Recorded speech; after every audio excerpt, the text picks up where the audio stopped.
Evo nas natrag. Imamo nove Skupilo goste. nas se tu. S nama Imamo su nove goste. Krešimir Martin Butković. Dobar dan. Dobar dan. Kolumnist, pisac, Tekstopisac. sportaš. Da. Svašta nešto. Ne znam do kud seže ta lista. I s nama je Elma Burnić. S vrlo zanimljivom gitarom. Da, hvala. Svašta je meni tu zanimljivo. Jedva čekam da dođemo do toga. Kantautorica. Dobar dan i dobro nam došli. Gdje da krenemo? Prvo da vas pitam, je li vani još dan? Mrak. Znači već je dobra večer. Sad je već dobra večer. Je li zahladilo? Pa meni nije, meni uvijek taman. Znači da je. Da, užasno. Onda će vam ovdje biti malo možda problematično jer ovdje se sad već uspalila ova atmosfera i od gostiju i od ovih reflektora koje već dugo gore. A preživjet ćemo još malo. Krešimir, kad sam čitala nekakvu vašu nazovi biografiju, najzanimljivije mi je bilo to da zapravo vi plivate Rapski maraton. Rapski maraton koji je to slučajno nastao zato što sam se jedne godine odlučio nakon 18 godina samovanja od mora zaplivati u more. Jednostavno sam imao fobiju i to sam nakon dugog liječenja i psihoterapije uspio slomiti. Da bi došli sa bratom i mamom i ocem, stavili su me u more, ja sam zaplivao i do godine, svidjelo mi se naravno i do godine sam sa svojim prijateljem Slavkom Rakom počeo malo više trenirati i rekao sam kako mi je želja opet otplivati do doline, to je otok nasuprot Radba koji čini Barbarski kanal, jedan jako lijepi kanal i širine oko kilometra. I onda sam odlučio na svoju odgovornost zaplivati i to je bio nekakav gliser rulet jer smo morali paziti da nas gliser ne pokupe i nešto tako. Dosta opasno, da. Dosta opasno zato što ja sporo plivam, ja plivam brzinom lopača, tako da je to bilo malo teže. Ali niste sigurno sporiji od mene. Ali sigurno i izdržljivi. Pa ja sam proslavio 2 rođendana, od tamo do nazad. Šalim se. Plivali smo nekih sat i pol, ja mislim, tamo i nazad. I onda smo rekli da bi to bilo odlično za jedan maraton za osobe s invaliditetom. I to smo organizirali uz pomoć mojih prijatelja na Rabu, udruge Kocka, uz gradonačelnicu Rosandu Krstinić-Guščić, moje prijatelje i eto sad već nekoliko godina za redom imamo... I kakav je odaziv? Odličan je odaziv, ja se nadam da će biti veći odaziv medija. Ja ne znam zašto mediji izostavljaju vijesti o osobama s invaliditetom.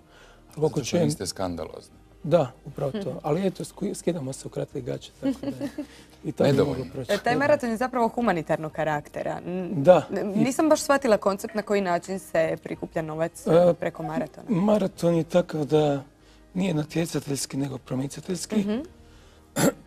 Tako da plivamo sa težnjom da, recimo, imali smo pretprošle godine maraton, skupljali smo novac za izgradnju lifta za djecu sa invaliditetom u osnovnoj školi Ivana Rabljanina na Rabu.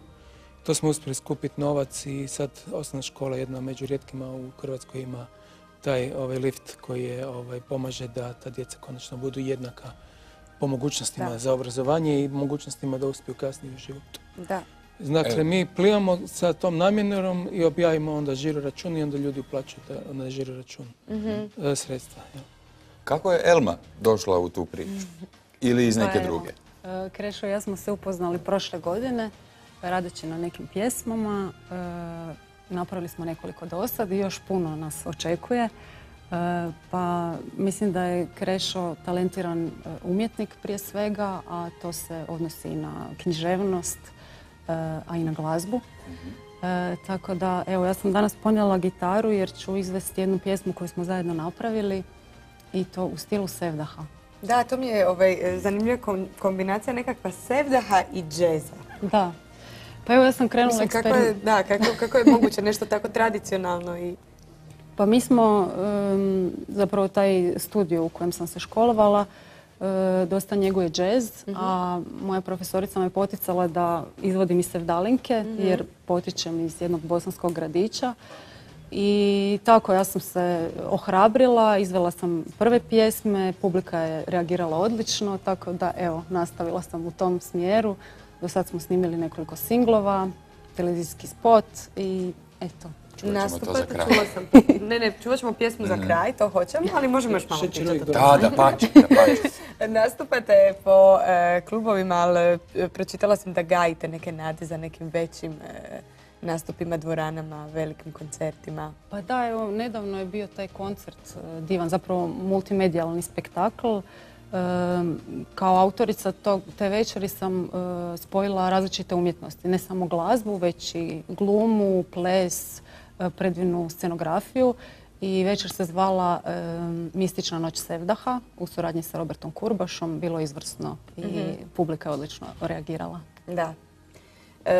Vi ste, ako se ne varam, napisali pjesmu za njih. Ja sam napisao tekst, a zajednički smo radili, zapravo ona više radila je glazbu i upakirala to u taj jedan sevdah, jedan lijepi džez, neo sevdah. Jedva čekam da čujemo. Radila je Da, Rime. donijeli ste nam Krešo je nešto. nešto donio? Ja sam donio knjigu 50-50, ne znam da li se vidi. Evo, na jednu kameru to... To je moja autobiografija koja je izašla sada prije kojih tjedan, dva, zapravo za Božić. I nastala je, recimo, bila je potreba da, budući da je stvarno problematika oko dolaska osoba s invaliditetom u medije i govorenja o našim problemima, onda sam mislio da je jedna odlična prilika da ja napišem i upoznam ljude sa invaliditetom. Što je to invaliditet, na koji način se boriti s tim. Pokazao sam u njoj da sam živio i prije i trenutak savladavanja i sa čim sam se sve susretao i s čim sam se sve morao nositi tokom svojih godina invaliditeta, padova, uspona i svega i pokušao sam to napraviti na jedan duhovit način da ne bi ljudi samo plakali nad nama, nego da se možemo i smijati svi zajedno. A nekad su te smiješne stvari zapravo one unutra još bolnije. Pa smijeh liječi. A osobe s invaliditetom su poznate po crnom humoru i dosta se šale na svoj račun. Tako da i ovdje ima dosta tih šala na naš račun. Ja se nadam da ćemo tako na taj neposredan način, na jednostavno pisanim jezikom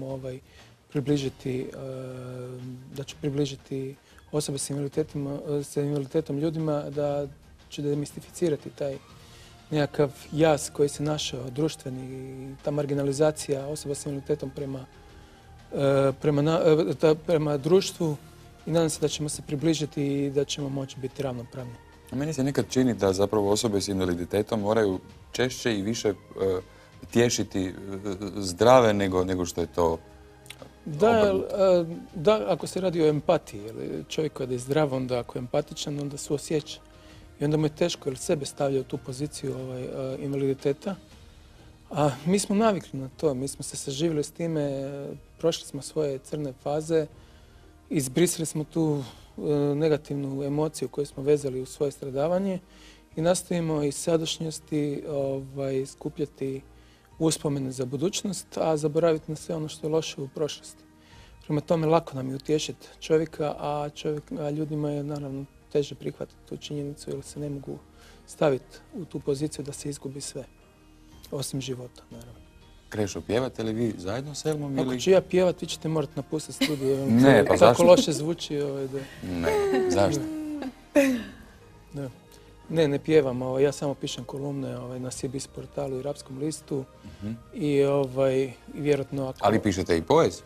Pišem poeziju, ali kažem ako neće biti dobra kolumna, ja ću onda propjevat na policiji, vjerojatno. Spremite jednu pjesmu iz rukava, a mi ćemo u međuvremenu... Ne mogu, ne znam na pamet nijednu svoju pjesmu, jer sam ih napisao preko 1000. Vjerujem. Onda ćemo mi prepustiti Elmi. Onda i ovu super gitaru. Takva se kupi ili ste ju tako ofarbali? Kupila sam ovako. Sjajna je. U raznim bojama. I vidi se da je pametna, čim je zapamtila moj tekst. Gitara ili ja? Ne, ti. Ja ću samo malo vode. Slobodno. Samo se pripremite i zagrite. Ona je rođena u pustinji, pa je fali uvijek vode. Jel? Ne, šalim se. Dobro. U nekom prošlom životu. Da, mislim, čuo sam nekakav bosanski gradić, pa Da li me postoji zato. tamo Imaju pustinja?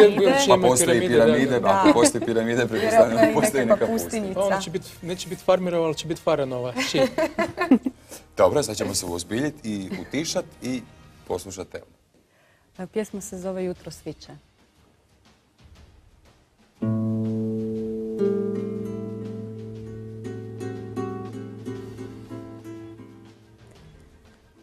Jutro sviće,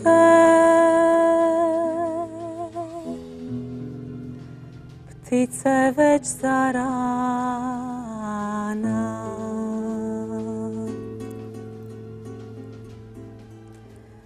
jutro sviće,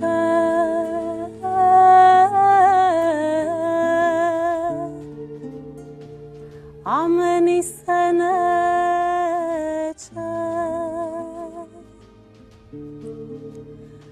Nije umor, već je stara rana koja opet peče. Nije umor, već je stara rana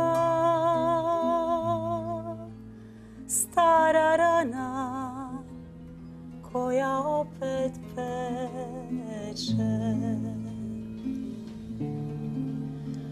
Opet sam ga ljubila ko prije, opet istu vatru dirala. Sve je prošlo, samo ljubav nije. Pogrešne sam uvijek birala. Sve je prošlo, samo ljubav nije. Pogrešne sam uvijek birala. Neću više ima Boga, neću više ni za koga druge usne kradom ljubiti. Neću više ima Boga, neću više ni za koga, samo njega ja ću voljeti.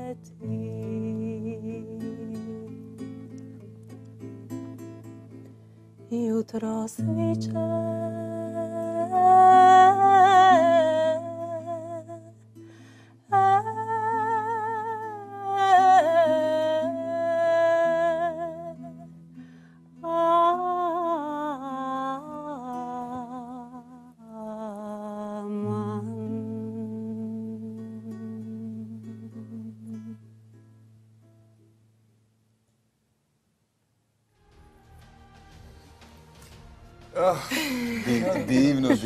Divno. Još. Hoćemo još. Hoćemo definitivno još. Da. Postoji li vaš album? Postoji nekoliko singlova za sad. Dobro. Trenutno snimam spot za novi singl Što te nema. Ali u pregovorima si za album, koliko sam varam. U pregovorima sam za Dobro, album, to dok ne bude službeno da, ali plan je zapravo snimati singl po singl i onda to okruniti jednim albumom. Evo, ja bih iskoristila priliku da pozovem na koncert. Svakako, ja mislim da nakon ovog svi pitaju upravo to, kad se to može doći. Telefoni vam. Sigurno, evo da. Evo, ovaj četvrtak 16. u klubu Amikorum na Trešnjevci, Trakošćanska 28. Od 8 sati će biti koncert. To je znači kombinacija Brazilian, soft jazz i sevdah jazz. Super. Sjajno. I slobodno neka dođe, jer ja neću pjevati. Nema straha, dobro. Ali će biti u publici. Da. Ali ste nam mogli donijeti onda neku pjesmu pa nam ju... Nisam se sjetio, evo donio sam biografiju, mislio sam da je to dovoljno teško. Nešto smo utihnuli, mislim da smo dosta jako je teško pod zapravo nakon dojmom. ovoga uopće nešto pričati. Ovo je zapravo treba... Pa još je atmosfere puno, sevdaha. Apsolutno, mislim da nam čovjek punite se prosto svijeće sad zaljubi. fale. Čovjek se prosto da su zaljubi. napravili u režiji, da su nam makli ona svjetla. Da, upravo nam to sad i fali. lampa i to je to. Da se mi možemo ovdje I mi ćemo zavaliti se zavaliti. i slušati. Ali dobro, možemo još jedan put ponoviti. Sljedeći, prvi zapravo koncert. Evo sad 16. u četvrtak, 8 sati, Trakošćanska 28, Amikorum. Evo, svi su dobrodošli, bit će nam drago da se družimo. Ako ne žele nju vidjeti, mogu mene vidjeti, ja ću isto biti. Super, svakako nešto. Ali mislim, vi ste, Krešo, jako zapravo duhoviti, tako da ćete sigurno podizati atmosferu. Ako slučajno zapadne zbog ovog sevda... Pa ja kad plivam podižem plimu, tako da nema problema i za atmosferu. Krešo, Elma, hvala vam lijepo što ste nam došli u goste.